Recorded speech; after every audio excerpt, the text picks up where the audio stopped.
What up, though? This your boy Cuzin P, and you're tuned in to the Spot. spot where the ears meet the street. Here with the players, the best. You know what I'm saying? Whatever you. Damn, I don't even know. I gotta get the shit where your ear eat. What is it? Where your ears meet the street. Where your ear meet the street. The spot where your ear meet the streets, man.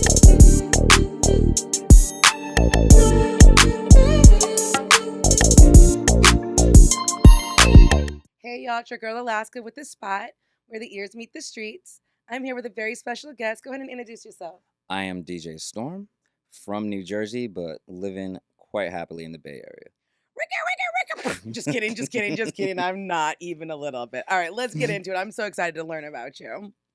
For people who may not know who you are as DJ Storm, shit, let me start it over. You're gonna have to cut that out, my bad. For people who may not know you, who is DJ Storm, and how did the kid from New Jersey end up becoming a Bay Area rapper and studio engineer? He's a DJ and studio engineer.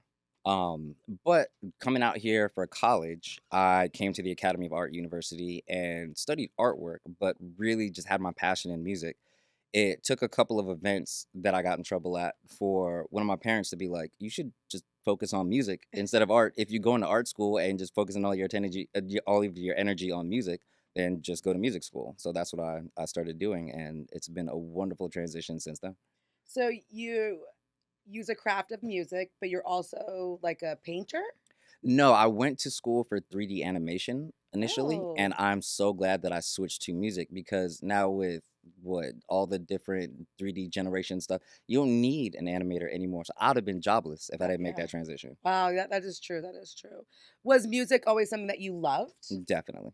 I had a friend of mine who had two turntables in his garage and just used to work over there or walk over there and start messing with the turntables just as something for fun. But I decided to have at the academy a party for one of my friends, and were able to rent out a space, and we didn't have a DJ. So I took two different laptops, and it was a tiny little mixer, and just went from one laptop to the other. No like transitions or funky whatever. It was just this was the song that didn't stop, and then it sloppily just went into the next song. But it was freshman kids at college, so they were like, "We're just happy to not be in art class no more." Right, So yeah. it was fun, and that's how it started. So you've been in the Bay since 2025, 2005. What were some of the biggest differences you noticed between the New Jersey music scene and the Bay Area music scene? I I feel like the music scene, you have a lot of Bay Area artists who the Bay supports or the Bay knows about.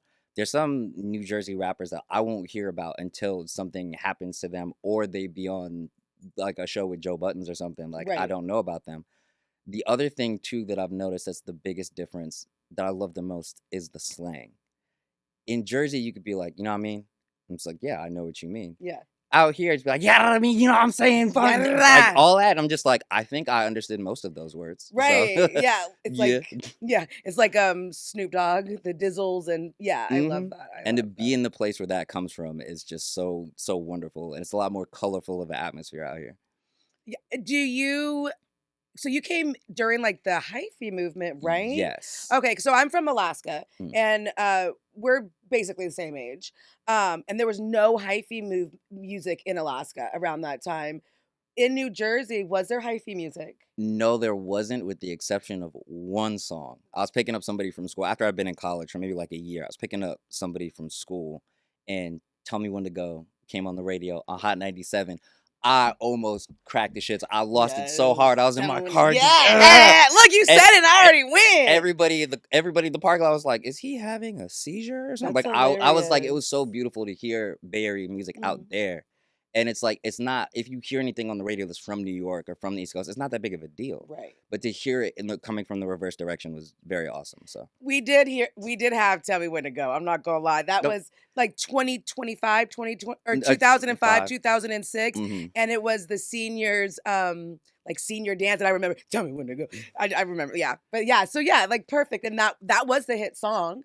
And did you um just I know you said the lingo and stuff. Did you recognize how big of a difference that was from the East Coast? Yeah, there are people like the NHT boys and Amo and these guys that started off along with like the Pilos, the I Am Sues, Sage Gemini stuff that started off in this time. Like those people have a permanence here that on the East Coast you can have a rapper who's hot for a couple months and then they just fade away. Right. But if you've been a Kaylani or whoever, like these people stay Yeah.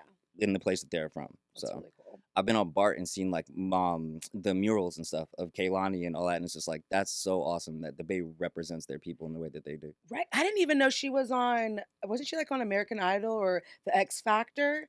I literally just found that out within the last 2 years. But you found that out after knowing her music, Right. as Yeah. opposed to other people only hear about them after they've been on those Exactly. shows. I was like, I remember that actual performance. And I'm like, look at her. She is, and she's such a, like, a California icon, you Mhm. know? Like, she actually, yeah, like, I love all of the California music, especially the women that come out of California, the Yeah. Kalanis, the Hers, Mhm. stuff like that, the Erica Badu's. I mean, I can just keep going. Have you worked with female artists as well? Yeah, being a recording studio engineer, I got a lot of people that come through and a lot of people that stick and stay. And I'm very grateful to at least been in that and been in their orbit. I So love that. You wear a lot of hats: DJ, studio engineer, content creator, and now magazine app founder. Which role came first, and how did the others follow? it was the DJing first, definitely. And getting better at that at the rate that I did was something that I was like, all right, if I'm getting this good, not to toot my own horn, but if Toot, baby. No, you toot. We toot. We toot, toot, toot, toot, toot here. but being in all the clubs that I was in, I'm like, I'm not trying to do all that for forever. I can't be 50 in the club. No. So I was like, studio engineering is a beautiful way to still be around the music and be around the background of that music and to have a major part in the songs that will be in the clubs and be on the radio. And you can do that like until you lose your hearing. You can do that till you're 60, 70.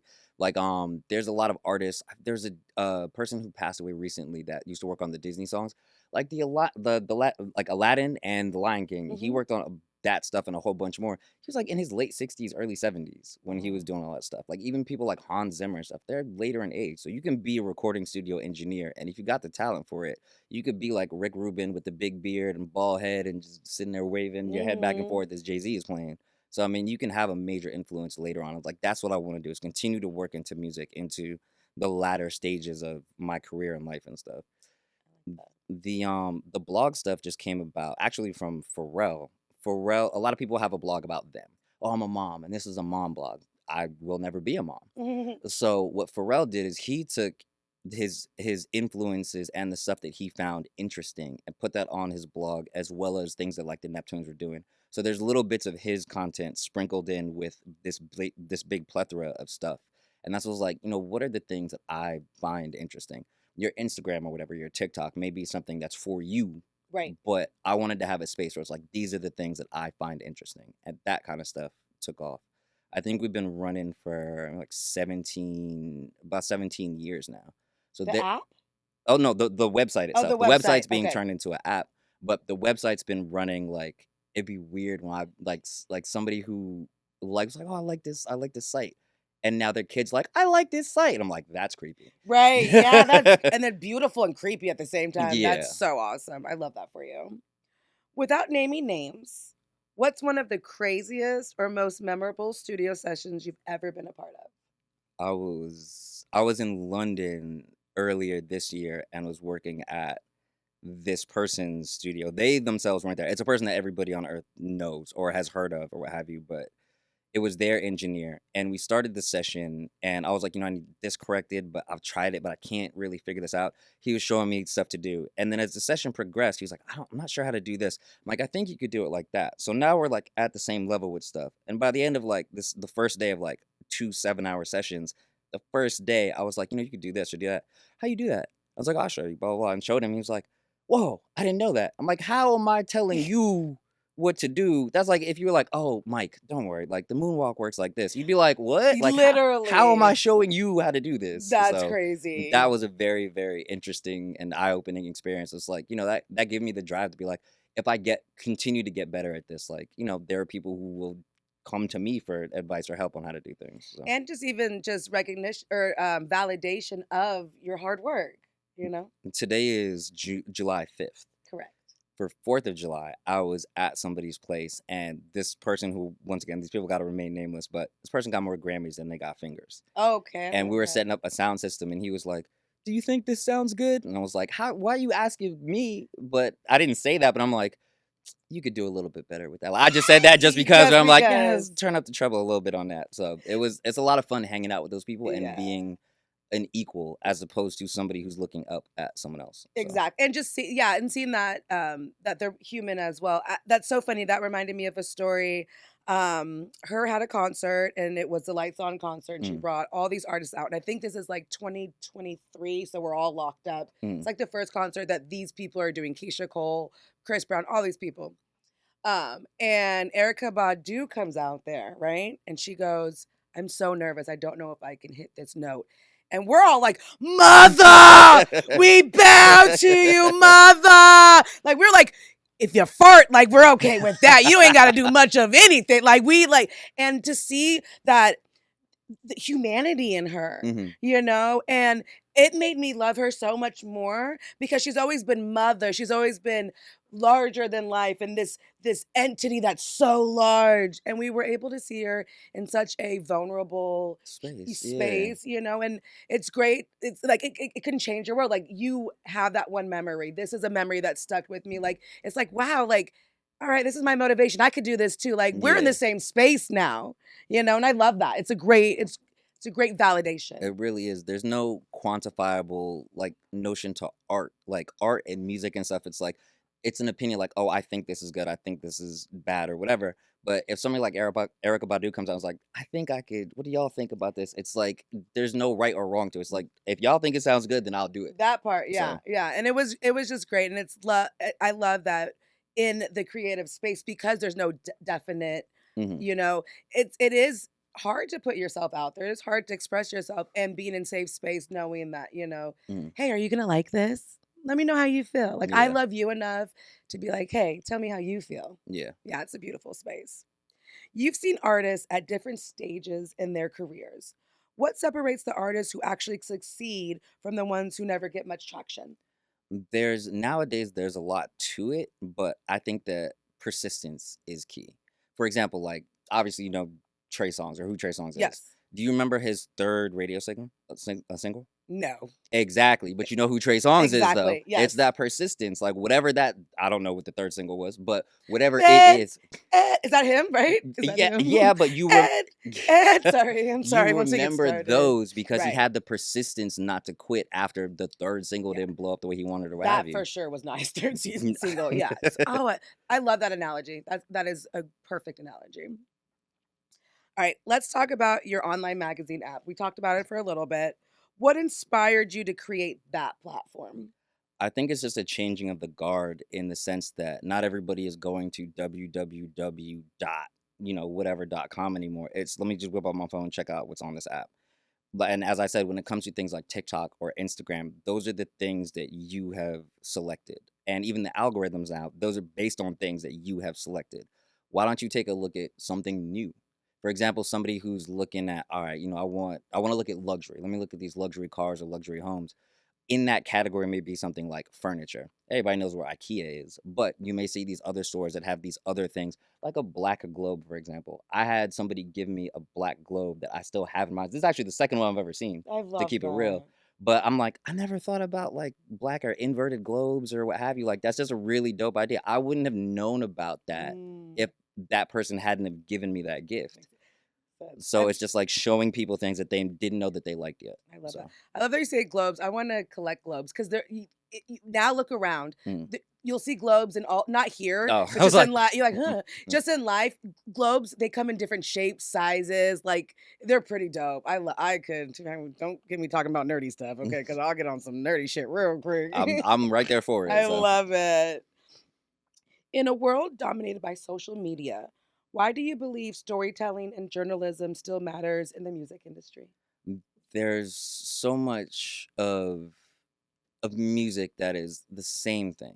You can hear, and even if it's from an artist that you love, like for example, Billie Jean from Michael Jackson. That's a story. Billie Jean is not my girl, so on and so forth. Like The child is not mine. So like that's a story. See, even you made Yeah, that you're face. like, oh, But sorry. when it comes to like women in the club, all right, cool. That's what everybody experiences at a club on any given night or what have you. Like that's not a story. That's Right. just that's a I don't know what you want to call it. Shaking ass. Yeah, it's just a statement. It's a thing, Right. as opposed to telling a story. And I feel like that storytelling definitely needs to have a resurgence in the music that is the most popular. It is.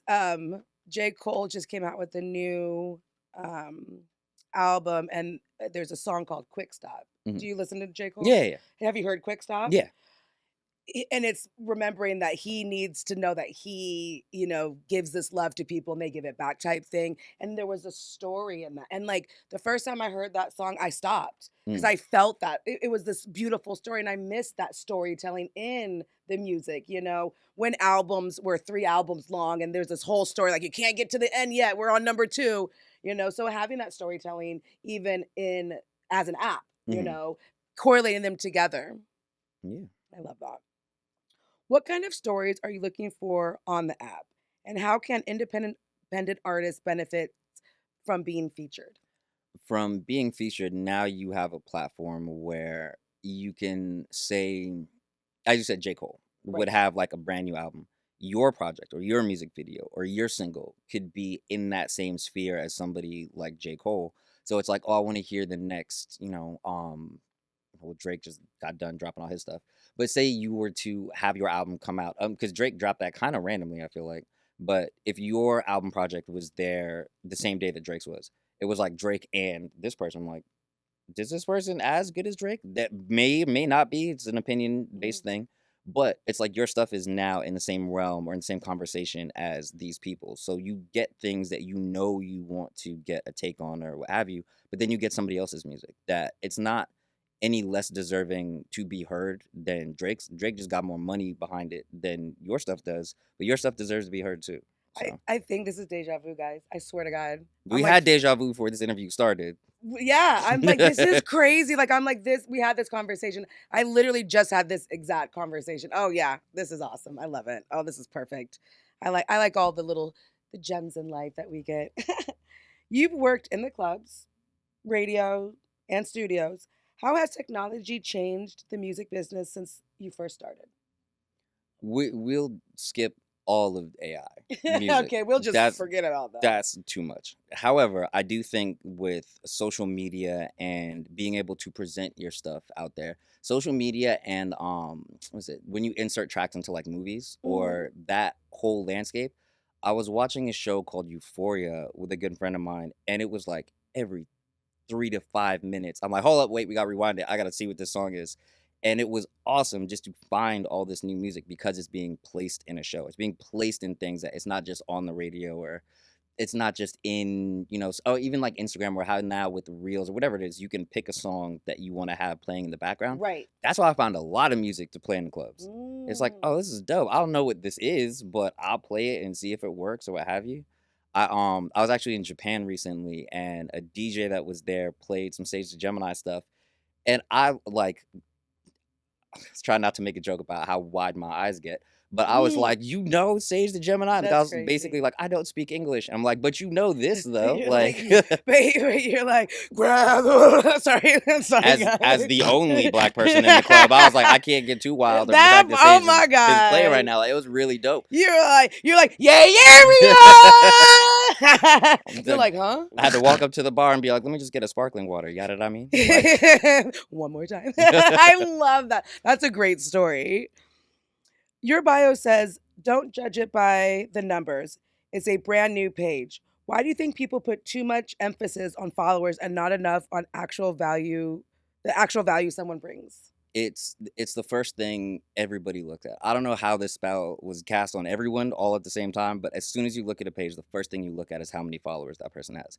And that becomes a way to like gauge somebody's social importance is just by how many people follow them. Sorry. And there are people who like I have a couple of friends of mine who are like, I like to be on Instagram. I like to see people's like kids growing up. I like to see what my friends from high school are doing. But that's what I use it for. And if anybody knows me personally and wants to communicate with me, then they're willing to do that. I think they have like 16 followers or something like that. It's like this person as a human being is just so amazing. It's like that has nothing to do with their social value And or these, their value yeah. as a human just because they got 16 followers on their page. And these 16 followers are real followers, and you have Exactly. 16,000 that don't even know what you're doing. Yeah. You know what I mean? Oh yeah, I love that. And I've even noticed now, even that, because like I do music videos and do little castings, I'm getting connected with, celebrities because of my low amount of followers. Mm. You know what I mean? Like I think now people are starting to kind of do the opposite of that and be like, oh, I can't take this person serious. They Seriously. have 92,000 followers, and they've never even made an album. Have you ever seen the movie The Incredibles? Like Yeah, the Red? Pixar movie. Yeah. I think so, yeah. There's a quote in that movie that is so like it sticks in my mind and will forever stick in my mind. The guy's name is Syndrome. Syndrome says, "When I'm done with my adventures I had on my phone or whatever, I'll give them away to everybody because when everyone's special, no one will be." Mm. And when you talk about, oh, I need this many followers, oh, you're special because you have 80,000 followers. So many people can just get Yeah. 80,000 followers. Like you're not special anymore Mhm. because of the number of followers you have. It's the first thing people look at. It Yeah. doesn't necessarily gauge your social value. I'm like, that's a really crazy thing to think about when everybody can put their music on Instagram or whatever. Like, who are you listening to then? You might find a gem or two, but those people stand out because they deserve to stand out. They Right. have something unique. They have something special. But just because somebody has 80,000 followers doesn't mean that they're the business. Yeah, So, eat it up. I mean, I'm full now, y'all. I said I was hungry. I'm full now. All this knowledge is great. All right, 5 years from now, what would you want people to say about DJ Storm and the impact you've made on the music culture?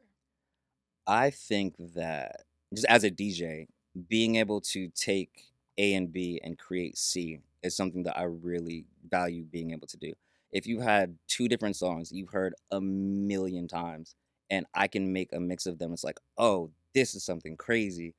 That's what I love to do. I was in a Red Bull DJ competition like back when I was in college, and I'd spent like a month working on this. They give you 15 minutes, working on this 15-minute set, doing all these like bending from different genres, bending different songs and different BPMs, all the technical stuff, trying to do everything. And at one point, I had Eve's "Let Me Blow Your Mind," Hmm. and that song starts off with like 5 different notes. And I'm not gonna do it because I can't sing whatever, but it's just these I'm just kidding. it's these 5 different notes. And what I did is I rearranged the notes, and on the pads I did "Mary Had a Little Lamb," and people went ape shit. Oh yeah. I've never That's seen a dope. crowd reaction like that before. So after this month, spending all this time to mix all these different types of music and styles of music and speeds of music and keys of music, they're like, "Bro, Mary Had a Little Lamb, Like though." put on that Mary Had a Little Lamb joint right there. I'm like, did y'all not pay attention to the Mhm. rest of it? But Mary Had a Little Lamb Exactly. though. Like- I ain't never heard her like that. Mary, I was finna go hit on Mary. It's like, bro, the club was big, but the lamb was little, bro. I'm like, oh my God. Like, so Yes. just being able to take things you've heard a million times, just make something new out of it. That's what as a DJ, is what I definitely strive for. That's So, amazing. I love that. Final question. If you could sit down for 1 hour with any artist, producer, or music executive, dead or alive, who would it be and what would you want to learn from them? yeah, I would say it'd have to be Eminem. Just Love Eminem, sorry. as a person who is not, you can't even say of that culture because the culture has changed so much. Eminem is not the first white rapper, even though I'm smiling because I'm like, I can't consider Vanilla Ice a rapper. But Yeah. Eminem's not the first white person to throw their hat in the ring, but just the amount of personal experience he brought to his music. It's like, dude, like what, like I'd ask him, like, when you and your mom made peace, those songs still exist. Like, you said your piece and you meant it at the time that you said it, but like, would you take it back if you could? Like, I have questions like him and the Michael Jackson thing. I think it was Without Me, but he has some music video where he impersonated Michael Jackson and his hair was on fire. Uh-huh. Do you know how Michael Jackson responded to that? No. By not responding to it. Oh. What he did is he owns the masters for the Beatles, right? Yes. He went and bought Eminem's masters. Someone just told me that. Yeah. Actually, So I do now remember every that. time you hear Without Me and everything before it, you're paying Eminem's estate and Yeah. Eminem's kids and all. I'm sorry, Michael Jackson's Yep. estate and Michael Jackson's kids I and do all that remember stuff. that. Yeah. So I Eminem do. doesn't have the rights to his own music. Yeah. He So- said, "Fuck you." Yeah. Yeah, he was like, "Yo, go ahead, and make fun of me if you want to, bro. I own your shit Yeah, now." yeah. So Oh, I want to be there. We gonna have to do the whoop, then the whoop, then the whoop, and get that to happen, and I have to watch it because that would be good. just like if I was one of the crew on this amazing show, I'd have to be in the back like, but what about this? Right, like the board. Yeah. Over here. I love that. Well, thank you so much for coming. Before you leave, maybe you look at that camera right there and let people know just how to find you.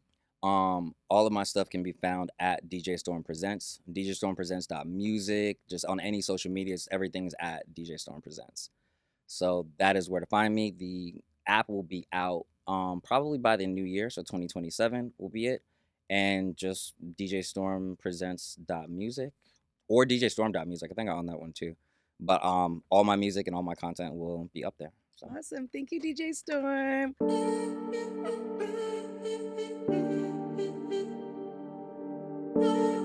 This brother from Detroit.